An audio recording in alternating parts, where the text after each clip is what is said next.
atin na pong simulan ng ating pagluto. So simulan po natin siya sa simpleng paggisa.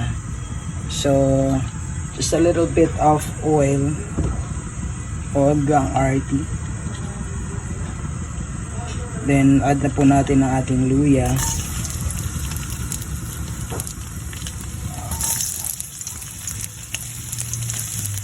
Ang labo ng camera, shout out tayo dyan, baka pasensya na at baka sa sobrang init yung natin ng konti ang ating camera. Usok lamang pala kaya lumabo siya.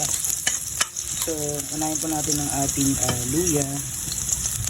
Let's add onion. Pabaliktad ba kasi mas unang naluluto ang bawang kaya ako ay naluluto ang bawang. Ayan bawang. So ayun na nga, bilis lang po ito maluto, kala nyo. Shout out po dyan sa mga mahilig sa sip ng suso. Ay nako.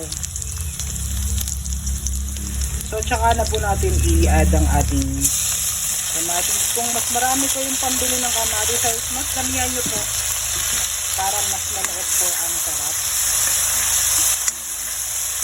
Diba? So habang ginigisa pang-add na po natin ng ating konting pantimpla, which is the patis. Masarap yan lutong-luto ang kamatis. Kasi yan ang pinaka-sikreto natin sa ating kuhol.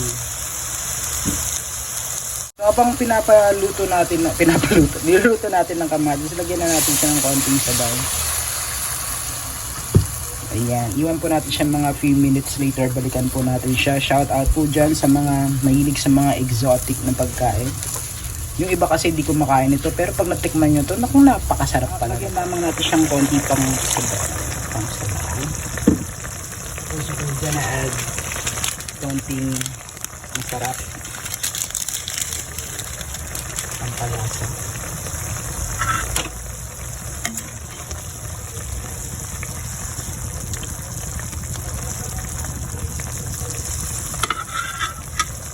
Pulo na po ang ating kamatis. Ito ang ating suko.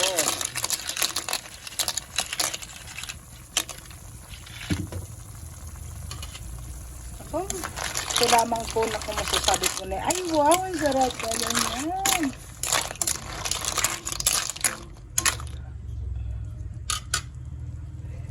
So ayan na nga, diba, medyo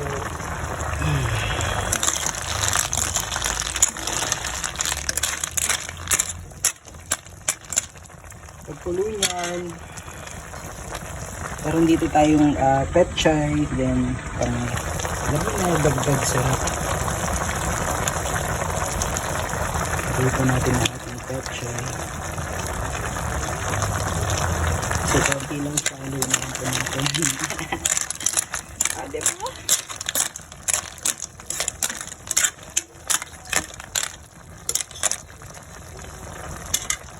Yan ang ating silo.